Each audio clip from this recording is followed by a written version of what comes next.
दोस्तों, आजकल social media पर एक बाबा बहुत ज़्यादा वायरल हो रहे हैं। बागेश्वर धाम ये उस जगह का नाम नहीं जहां बाबा विराजते हैं। इन बाबा ने अपना नाम ही बागेश्वर धाम रख लिया है। इन बाबा की यही बात रोचक नहीं है, ये बाबा पूरे के पूरे रहस्यों से भरे पड़े हैं।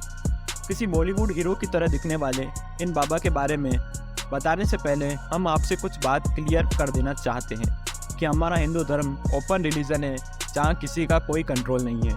यहाँ कोई भी अपनी मर्जी से बाबा बन सकता है, इसके लिए कोई सर्टिफिकेट नहीं लगता। और यह एक अच्छी बात भी है, लेकिन इस अच्छी चीज़ का फ़ायदा उठाते हैं आजकल के मॉडर्न बाबा लोग। अब हम आपको श्री बागेश्वर धाम की पूरी कहानी समझाते हैं। इनकी कहानी जिसे सुनकर आप खुद ही आइडिया लगा लोगे कि ये सच्चे हैं या झूठे।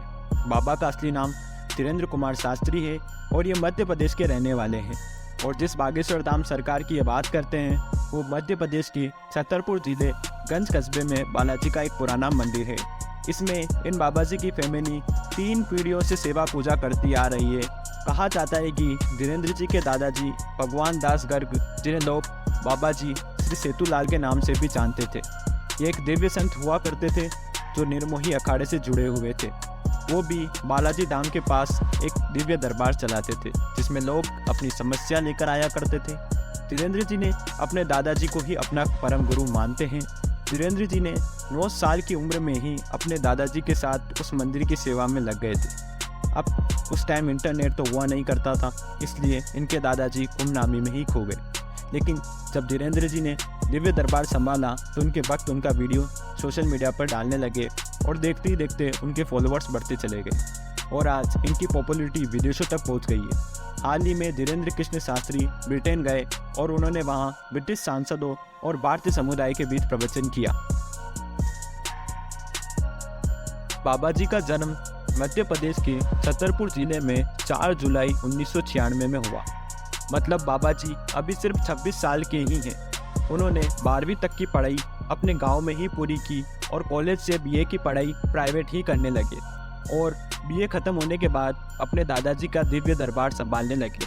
उनका एक भाई और एक बहन भी है, वो वहीं छतरपुर में उनके माता पिता के साथ रहते हैं। इसके अलावा इनका एक चचेरा भाई भी है जिसका नाम दिनेश शास्त्री है, जिन्होंने बाबा जी के खिलाफ एफआईआर दर्ज करवाई है।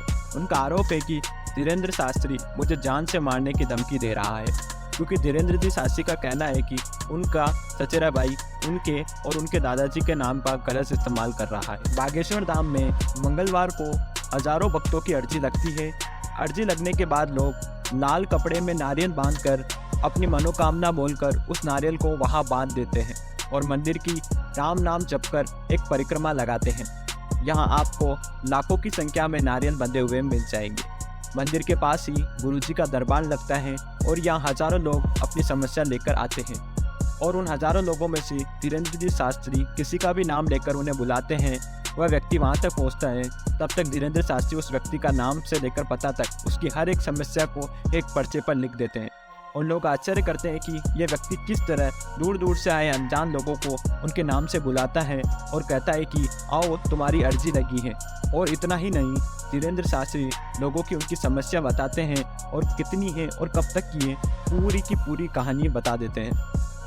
कई मीडिया वालों ने यह पड़ताल की कि आखिरकार बाबा जी सबका नाम और इतना कैसे जान लेते हैं, पर वो ये रहस्य नहीं जान पाए कि आखिरकार बाबा कैसे लोगों के मन की बात जान लेते हैं। बाबा जी ने कोई दिव्य शक्ति हो या ना हो, पर उनमें अपने भक्तों से बात करने की कला तो है। बाबा जी भक्तों से कितनी बार बुंदेलखंडी भाषा में हंसी मजाक करते हुए दिखते हैं।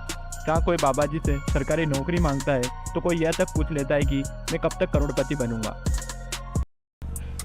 तो मैं करोड़पति तो बनूंगा, पर कब तक बनूंगा ये बता दो।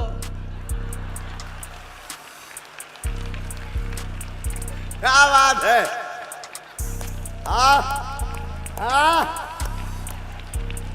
सर कहाँ से हो आप? मैं देवास जिले से। What's your name? Dheeraj Patidar. Dheeraj Patidar sir. बाबा जी भूत प्रेत भी भगाते हैं। उनका एक दिव्य सेनापति होता है जो उनकी बात को सुनता है। बाबा जी की पॉपुलैरिटी इतनी बढ़ गई है कि वे अब दूसरे शहरों में जाकर भी अपना दिव्य दरबार लगाने लगे हैं। उनका ये दरबार बिल्कुल निःशुल्क होता है। इसमें लोगों से किसी भी तरह से कोई पैसा नहीं लिया जाता। उनका कहना है कि मंदिरों में राम कथा से जो पैसा मिलता है वो उससे गरीब बेटियों की शादी और शिक्षा पर खर्च कर देते हैं। बात तो सही है कि बागेश्वर धाम में टाइम पर गरीब बच्चों के सम्मेलन हुआ करते हैं, जिनमें उनकी शादी का पूरा खर्चा बागेश्वर धाम उठाता है। बागेश्वर धाम में एक ओल्ड एज होम भी है, जहां पर उन बूढ़े माँ बाप को फ्री में रखा जाता है जिनके बच्चे उन्हें छोड़कर चले जाते हैं। तो सनातन धर्म में ऐसे भी कई बाबा हैं जो सोशल मीडिया इनसे दूर अपनी साधना में लीन है, जिसका भी हमें सम्मान करना चाहिए। और आप सभी की बागेश्वर धाम और इनके बाबा जी के बारे में क्या ख्याल है, कमेंट करके ज़रूर बताएं। और मेरी थोड़ी सी मेहनत के लिए चैनल को ज़रूर सब्सक्राइब करें।